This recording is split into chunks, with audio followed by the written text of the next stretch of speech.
사무엘이 백성을 미스바로 불러 여호와 앞에 모으고 이스라엘 자손에게 이르되, 이스라엘 하나님 여호와께서 이같이 말씀하시기를, 내가 이스라엘을 애굽에서 인도하여 내고 너희를 애굽인의 손과 너희를 압제하는 모든 나라의 손에서 건져내었느니라 하셨거늘, 너희는 너희를 모든 재난과 고통 중에서 친히 구원하여 내신 너희의 하나님을 오늘 버리고 이르기를, 우리 위에 왕을 세우라 하는도다. 그런즉 이제 너희의 지파대로 1000명씩 여호와 앞에 나오라. 사무엘이 이에 이스라엘 모든 지파를 가까이 오게 하였더니 베냐민 지파가 뽑혔고, 베냐민 지파를 그들의 가족별로 가까이 오게 하였더니 마드리의 가족이 뽑혔고, 그 중에서 기스의 아들 사울이 뽑혔으나 그를 찾아도 찾지 못한지라. 그러므로 그들이 또 여호와께 묻되, 그 사람이 여기 왔나이까? 그가 짐 보따리들 사이에 숨었느니라. 그들이 달려가서 거기서 그를 데려오매 그가 백성 중에 서니 다른 사람보다 어깨 위만큼 컸더라. 사무엘이 모든 백성에게 이르되, 너희는 여호와께서 택하신 자를 보느냐? 모든 백성 중에 짝할 리가 없느니라. 하니 모든 백성이 왕의 만세를 외쳐 부르니라. 사무엘이 나라의 제도를 백성에게 말하고 책에 기록하여 여호와 앞에 두고 모든 백성을 각기 집으로 보내매, 사울도 기브아 자기 집으로 갈 때 마음이 하나님께 감동된 유력한 자들과 함께 갔느니라. 어떤 불량배는 이르되, 이 사람이 어떻게 우리를 구원하겠느냐? 하고 멸시하며 예물을 바치지 아니하였으나 그는 잠잠하였더라.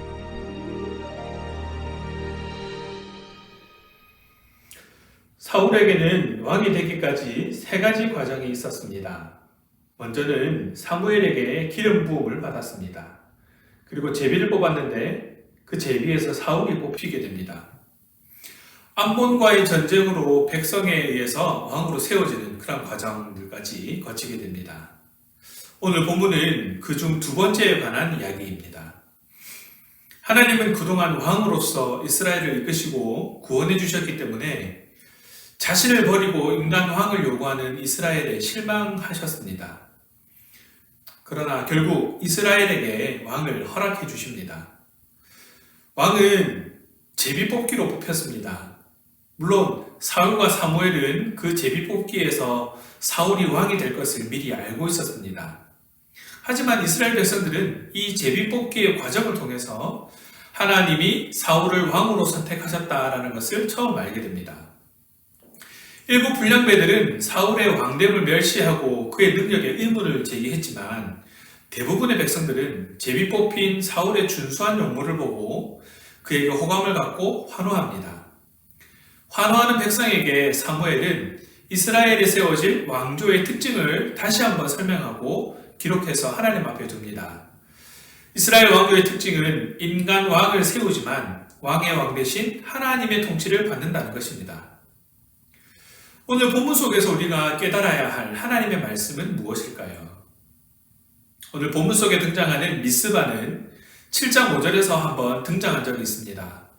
사무엘이 백성들의 회개를 촉구하기 위해 불러 모았던 곳이 바로 미스바였습니다. 그런데 지금은 왕을 뽑기 위해 사람들을 다시 불러 모았습니다. 역사적으로 이 미스바는 사사 시대에 베냐민을 제외한 이스라엘 지파들이 베냐민 지파의 진멸을 맹세하던 그런 곳이었습니다. 아이러니하게도 그런 장소에서 베냐민 지파의 젊은이가 왕으로 뽑히게 되는 것입니다. 사무엘은 여전히 하나님께 범죄하고 있는 사실에 대해서 이스라엘 백성들에게 이야기합니다. 그럼에도 불구하고 여전히 이스라엘은 하나님을 거부합니다. 많은 사람들도 틈만 나면 하나님을 버리려고 합니다. 여전히 하나님은 당신의 품으로 자녀들을 모으려고 하지만 이스라엘 백성들, 그의 자녀들은 길을 쓰고 거부하려 합니다. 하나님을 떠난 사람들의 죄성은 더욱 하나님과 거리를 멀어지게 만들기 때문입니다.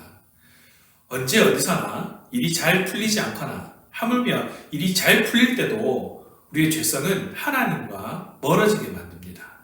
하지만 우리가 분명히 기억해야 할 것은 우리가 아직 죄인 되었을 때에 예수 그리스도를 통해 감당할 수 없는 은혜를 주신 하나님을 기억해야 합니다. 여전히 우리를 버리지 않으시는 하나님을 기억하며 끝까지 이끌어주시는 하나님의 사랑 때문에 살아가고 있음에 감사를 잊지 않는 신앙이 되시기 바랍니다. 왕을 뽑는 방법은 바로 제비 뽑기였습니다. 제비는 하나님께서 관여하셔야만 합니다. 잠언 16장 33절에도 제비는 사람이 뽑으나 모든 일을 작정하기는 여호와께 있다라고 말합니다. 이스라엘 백성들이 원해서 인간 왕을 세우기는 하지만 백성들 앞에서 한치 오차도 없이 정확하게 하나님께서 택하신 사울을 세웁니다. 분명히 하나님을 거부하는 행위라고 말했음에도 불구하고 왕을 세워달라고 하는 이스라엘에게 하나님은 하나님의 방법으로 하나님의 사람을 세우고 계시다는 것을 기억하시기 바랍니다. 우리의 어떠한 선택에도 하나님은 일을 하고 계십니다. 하나님의 일을 위해 우리의 선택도 하나님의 것으로 이용해 가심은 앞으로 우리의 결단이 어느 쪽을 향해 있어야 하는가를 알려줍니다. 그렇다고 해서 우리가 아무렇게나 살아도 된다라고 이야기하는 것은 아닙니다. 호세아 13장 11절에는 내가 분노함으로 내게 왕을 주고 진노함으로 패하였노라 라고 말씀하셨는데 이스라엘 백성들에게 왕을 허락하신 것도 사실은 하나님의 진노의 표현이었습니다. 사무엘도 그러한 의미를 담고 다시 선포를 하는 것입니다. 우리가 결코 우리 마음대로 살아도 된다라는 것을 의미하는 것이 아니다라는 것이죠. 그렇습니다. 우리는 보다 더 하나님 뜻에 맞게 살아야 합니다. 선택할 일이 있으면 하나님을 선택해야 합니다. 지혜롭게 분별할 줄 알아야 합니다. 그래서 하나님의 기쁨이 되어야 합니다. 우리의 선택이 늘 하나님을 향한 선택이 되기를 간절히 소망합니다. 사울은 하나님에 의해 왕으로 선택된 사람입니다. 또한 그것이 공정한 절차를 통해 확인되기도 했습니다. 하지만 일부 백성들은 사울을 무시하는 태도를 보이기도 합니다. 24절을 다시 한번 보시기 바랍니다. 사무엘이 모든 백성에게 이르되 너희는 여호와께서 택하신 자를 보느냐 모든 백성 중에 짝할 리가 없느니라 하니 모든 백성이 왕의 만세를 외쳐 부르니라.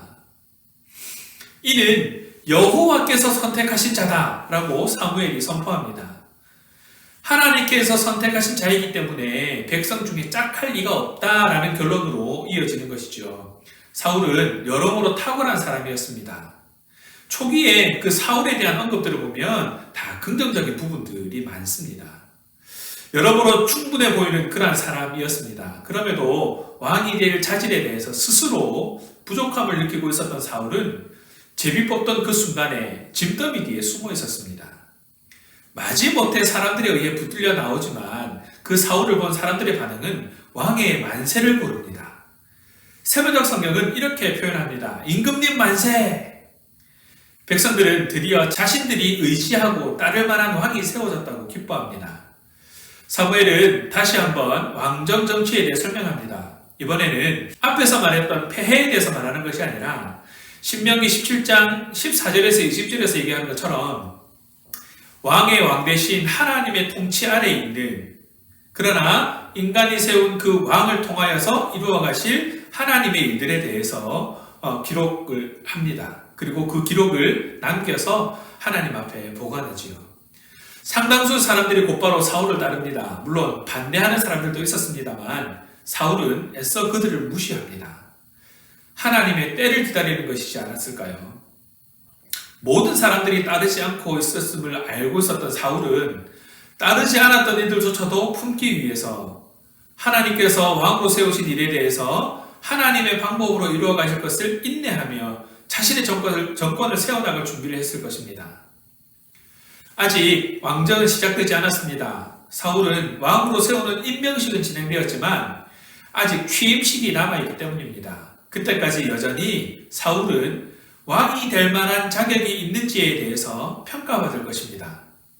임명식 이후에도 여전히 사무엘의 권위는 그대로였습니다. 임명식 이후에도 사울도 함께 일할 사람들을 임명하는 정권을 세우지 않고 자신의 본직으로 돌아갑니다.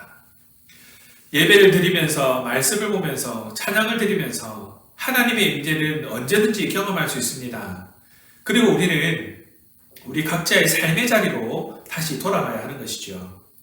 여전히 권위를 지키고 있는 사무엘처럼 하나님의 말씀과 하나님의 권위는 우리의 삶에서 그 자리를 지킬 수 있도록 우리 자리를 내어드려야 합니다.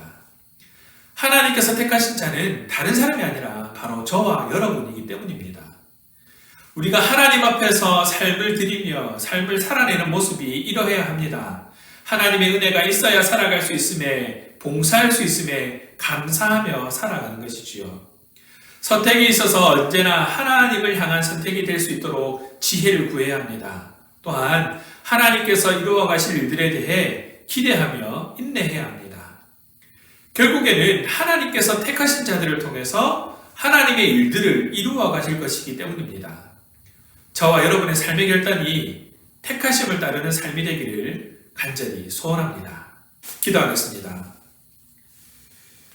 사랑의 하나님, 감사합니다. 언제나 우리와 함께 하시는 하나님을 경험할 수 있도록, 그리고 그 하나님을 깨달을 수 있도록 우리에게 지혜를 더해 주셔서 감사합니다.